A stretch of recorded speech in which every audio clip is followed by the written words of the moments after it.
பழையற்பாட்டு காலத்திலிருந்து இன்று வரை தேவாலயங்கள் மிகச் சிறப்பு வாய்ந்தவர்களாக காணப்படுகின்றன. கருதப்படு விசேஷமாக தென் தமிழகத்தில் எத்திசை நோக்கினாலும் வானலாக உயர்ந்து கோபுரங்களை உடைய தேவாலயங்களை காணலாம்.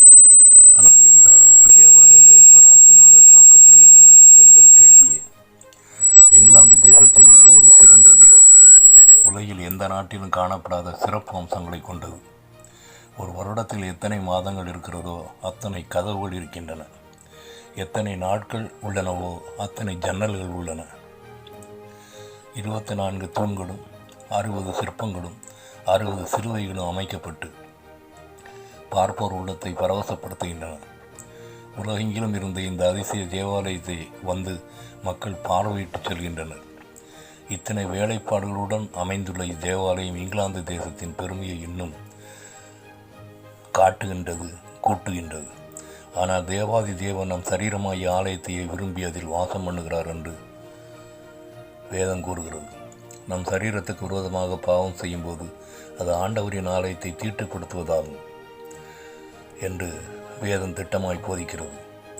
எனவே எப்படி நமது சரீரத்தின் வெளிப்புறத்தை ஒவ்வொரு நாளும் சுத்திகரிக்கிறோமோ அதைவிட மேலாக நமது சரீரத்தின் உட்புறம் சுத்தமாக இருப்பதில் நாம் அக்கறையோடு வாழ வேண்டும். தேவனுடைய ஆலயத்தை ஒருவன் கெடுத்தால் அவனை தேவன் கெடுப்பார் என்று வேதம் எச்சரிக்கிறது. 1 கொரிந்தியர் 3:16 நீங்கள் தேவனுடைய ஆலயம். 1 Corinthians 3:16 You are the temple of God. One song. ஆலயந்த நீளுமது வசனமதை போதிக்கின்ற போதகரனைவருக்கும் ஆசீர்வாதம் வேணும்.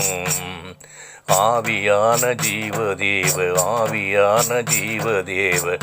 ஆசீர்வாதம் வேணும். ஆலயந்த நீளுமது வசனமதை போதிக்கின்ற போதகரனைவருக்கும் ஆசீர்வாதம் வேணும். ஆவியான ஜீவதேவ ஆசீர்வாதம் வேணும். ஜெபம். ஆண்டவரே, இங்கிலாந்து தேசத்தில் உள்ள ஒரு சிறந்த தேவாலயத்தை குறித்து நாங்கள் அறிந்து கொண்டோம். அநேகர் வந்து அதை பார்வையிட்டு செல்கின்றதாக நாம் அறிகின்றோம். நம்முடைய ஆலயமே, நம்முடைய சரீரமே தேவாலயம். அதை தீட்டுப்படுத்தினார் ஆண்டவருடைய சாபத்துக்கு நாம் உட்படுவோம் என்று வேதம் எச்சரிக்கிறதை அறிந்து கொண்டேன். ஆண்டவரே, தகப்பனே, என்னுடைய ஆலயமாகிய என்னுடைய சரீரத்தை வெளிப்புறத்திலும் உட்புறத்திலும் சுத்தமாக காத்துக்கொள்ள, அதை தீட்டுப்படாமல் காத்துக்கொள்ள செய்யும் தகப்பனே.